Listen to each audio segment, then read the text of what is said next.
On education, the Minister of Education, Professor Tahir Maman, has announced a ban on admission for candidates under the age of 18 into tertiary institutions in the country. The announcement was made during this year's policy meeting of Joint Admissions and Matriculation Board. Afola Shayo Amzad has the report. The Minister of Education, Professor Tahir Maman, announced a ban on admissions for candidates under the age of 18 into tertiary institutions in the country. The announcement was made during this year's policy meeting of the Joint Admissions and Matriculation Board, JAMB. Meanwhile, a lecturer in the Department of French at the Yemi Federal University of Education, Ondo, shared her opinion while reacting to the announcement. Anything that has an advantage always have a disadvantage. There's a pro and a con to that policy. It's good because it allows children to, mature emotionally and mentally before they are allowed to some level of freedom into the society. When they get into university, they are going to be in charge of themselves. So children that are emotionally and mentally matured, they'll be able to, cope with the stress of a university life. And also, there is a legal age in Nigeria, which is 18 years. If they want to sign anything at a legal age, they are qualified to sign. They don't need the parental consent to sign. And if they're going to be given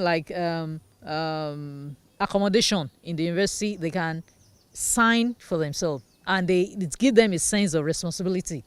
They'll be able to stand on their own. They'll be able to make decisions that are sound. And again, when a child is gain admission into university before 18 years, if they are allowed to go, with parental guidance, they can excel even much more than students that are 18 years and above. And again, when you gain admission to a school, and Nigeria educational system, there is strike, you gain admission at 18, you have to be at home for 7 years, and before you get out of the university, you are already, too old. Recently, I was looking at an application. They ask you to be you must be 25 years with 5 years experience. How do you gain such experience? By spending so much time in the university. But recently, a girl graduated from a university here in Nigeria, and she's 19 years old. Such child, we have a lot of advantages to explore the world. She can earn her money. Now she's an adult. She earn her money, and she has a lot of time to travel out, gain more experiences in life, and being able to stand on her own and will not be a burden, especially a financial burden to the parents.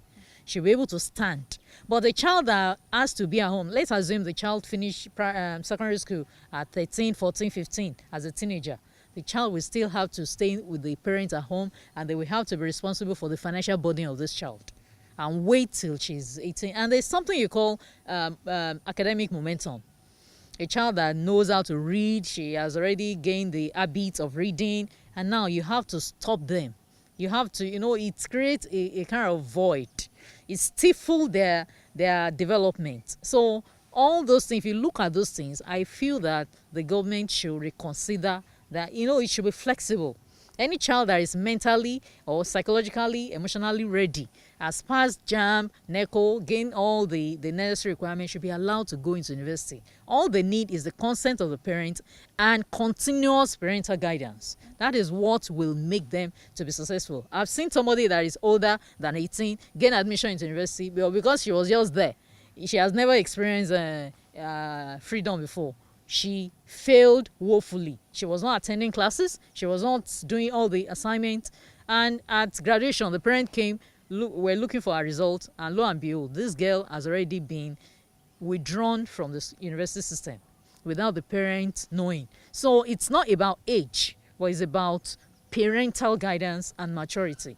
She advised government to reconsider their stand on the policy, as it will have a negative impact on students, as some has developed educational momentum, and waiting at home to attain 18 years will be a setback and further reduce the level of studying in Nigeria. The government should reconsider this policy. They should make it flexible. It shouldn't be that you must be 18. No, it's not. it should be flexible. Any child and children mature at different paces in life. There's no two children that mature at the same. One may be mentally ready to go ahead, and one may not be ready. If you know this one is ready, all they need is guidance. Allow them to gain at the admission, and they will finish on time. All you need is a parental consent and continuous guidance for them. The parents, as I've said earlier, the parents should continue to guide their children wherever they are. There's nothing like, okay, my child is 18, is free to do. You continue to guide them. Parenting is intentional, and parenting is lifetime. It's a lifetime, assignment that God has given us. So you should continue, even when they're 30, when they are 40, you continue to guide them. Afolashayo Amzat reporting for KAFTAN TV News.